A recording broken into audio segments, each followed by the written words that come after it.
जय भोलेनाथ, जय जगन्नाथ।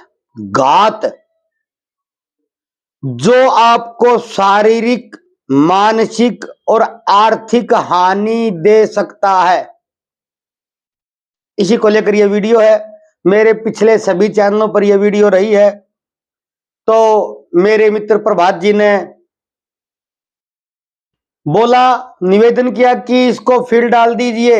मैंने तो कहीं नोट नहीं की थी, तो अब ये वीडियो रही नहीं, तो मैं इसी को देखकर कार्य किया करता। मेरे को आशातीत लाभ भी हुआ और मैं इससे कई बार सचेत रह पाया। और ये भी बोले कि अगली बार हटेगा तो मैं इसको लिख लूंगा पहले ही। मैं बोला ठीक है भैया, अगली बार हटने से पहले तो इसको लिख लेना, अभी मैं डाल दे रहा हूं। सबसे जो ध्यान रखने योग्य घात होती है वो घात चंद्र होती है। मैं प्रत्येक राशि का घात नक्षत्र, घात वार, घात तिथि और घात चंद्र राशि अलग अलग बताऊंगा, और बाद में यह बताऊंगा कि कौन सा घात किस प्रकार की हानि दे सकता है या कैसी सावधानी हमने रखनी है। जो मैं राशि बोलूंगा वो चंद्र राशि के आधार पर ही है।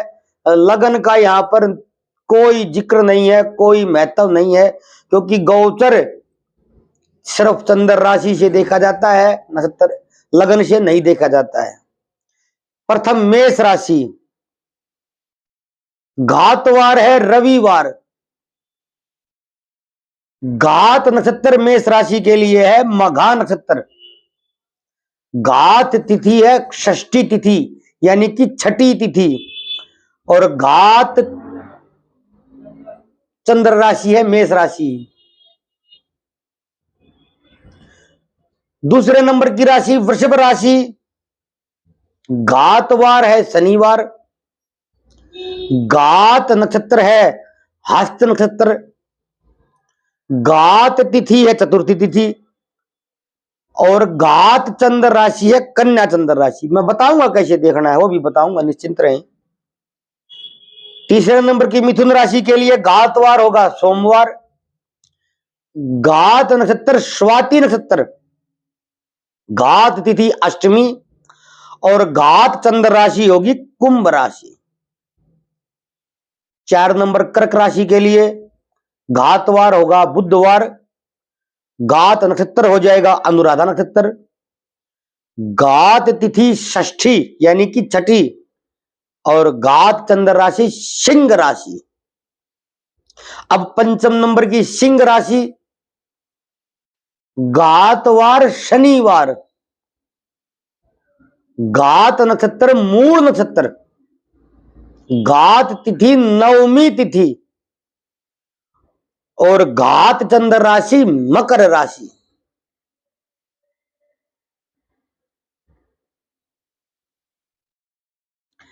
अब कन्या राशि, घातवार शनिवार।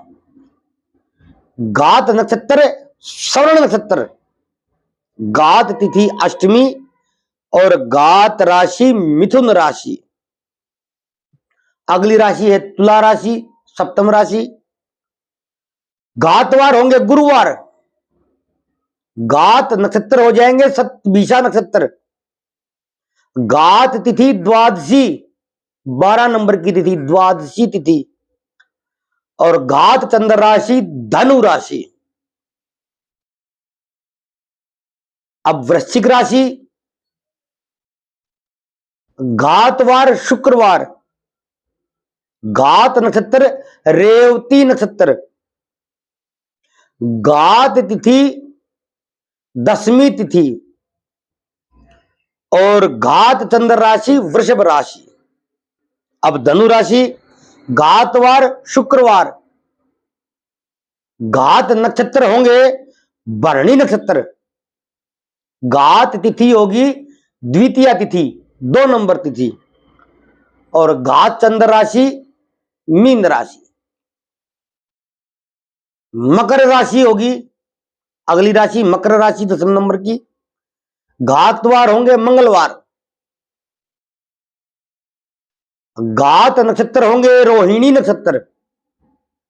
घात तिथि द्वादशी तिथि और घात चंद्र राशि सिंह राशि। सेकंड लास्ट यानी कि 11वें नंबर की राशि कुंभ राशि के लिए घातवार होंगे गुरुवार, घात नक्षत्र होंगे आद्रा नक्षत्र, घात तिथि चतुर्थी तिथि 4 नंबर की तिथि और घात राशि धनु राशि। अंतिम 12वीं राशि मीन राशि के लिए घातवार शुक्रवार, घात नक्षत्र अश्लेषा नक्षत्र, घात तिथि द्वितीया तिथि और घात राशि कुंभ राशि। अब देखना कैसे है, जिसे मीन का ही है तो किस वार को या किस नक्षत्र को या किस तिथि को या किस राशि को किस तरह की हानि होने की संभावना है, उस विषय पर सचेत रहना, बस करना कुछ नहीं है, सिर्फ सावधान अलर्ट रहना है। वार से भी देख लेते हैं, उसमें कोई खास बात नहीं, तिथि देख पाना भी कोई खास बात नहीं है, राशि भी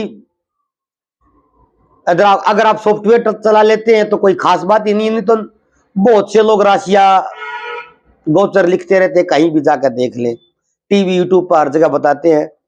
और नक्षत्र भी कोई खास बात नहीं है, यदि आपने सॉफ्टवेयर में सिर्फ डिटेल डालनी आती है, एक ही सेकंड में नक्षत्र भी बता देगा, राशि भी बता देगा।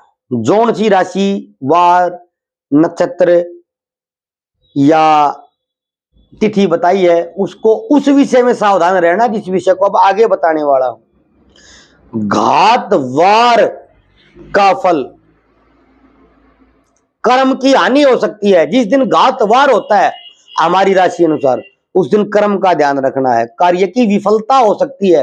तो कोई नया कार्य प्रारंभ करे तो बड़ा सचेत होकर करें, और कोई पुराना कार्य करे तो थोड़ा सावधानी से करें, लेन देन सावधानी से करें। मन की अशांति होने की संभावना, यदि अशांति हो तो थोड़ा धैर्य रखें, यह बात समझ ले कि यह घातवार के कारण है, अगले दिन ठीक हो जाएगा।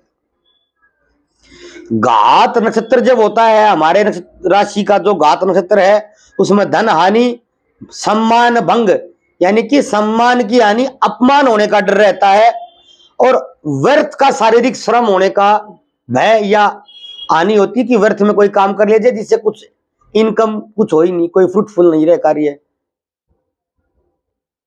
घात तिथि, घात तिथि जो होती है हमारी तो महीने में एक ही बार आएगी, बड़ा सरलता से ध्यान रख सकता आदमी। शारीरिक कष्ट चोट चपेट का डर रहता है तो शरीर का ध्यान रखे, उस दिन खान पान ठीक रखें, और कहीं जाए तो नींद में न जाए।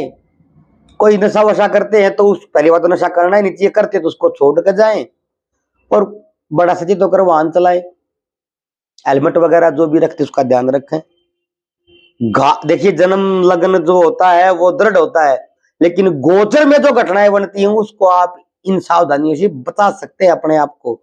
मैं स्पष्ट बता दे रहा हूं, जो लगन चार्ट में जन्म पत्री में बन गया वो वही है, जय विधि लिखई लिलार, देव धनुष नरनाग मनुष्य को न मेटन हार, वो है।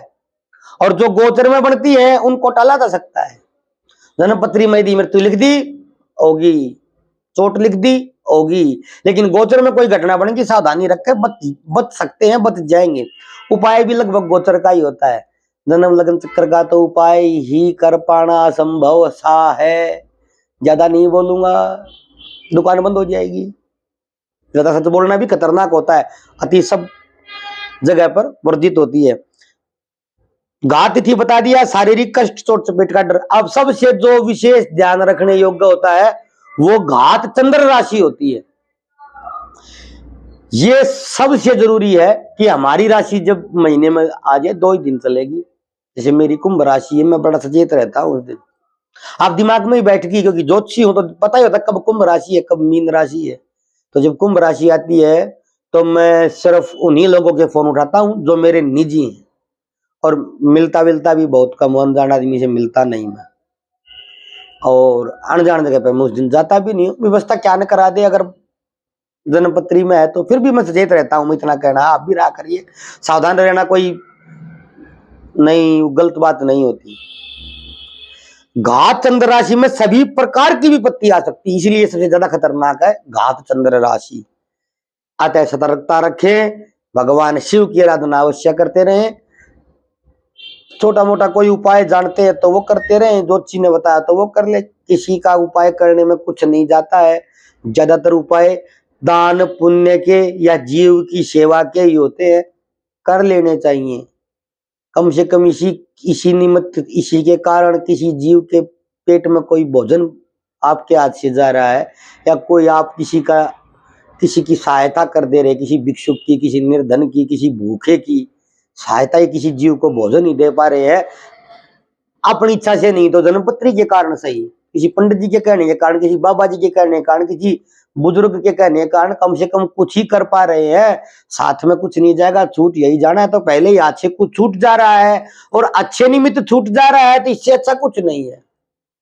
तो क्या कीजिए, ध्यान रखिए। और उससे प्रभात जी से मेरा आग्रह है, लिख लीजिए, मेरे चैनल का कोई भरोसा नहीं भैया कब कट जाएगा। धन्यवाद। कट जाएगा तो अगले में डाल देंगे, फिर डाल देंगे। घर की खेती कौन सा कहीं से लाना है, न कहीं से ढूंढना है, न कहीं से लाना, न किसी का चुराना है। भगवान शिव ने बहुत कुछ दे दिया है, वही बता देंगे तो ये जन्म बताने में ही निकल जाएगा। 10,000 वीडियो डाल दूं, इतना मटेरियल समय कम मिलता है। अगली वीडियो में फिर मिलते हैं। अगली वीडियो में शायद मेरे अनुभव के सूत्र तो सीरीज चलाई उसी पर लेकर आऊंगा, और कोई विषय है तो उस पर ले आएंगे, क्या जरूरी है। धन्यवाद। जय भोलेनाथ, जय जगन्नाथ।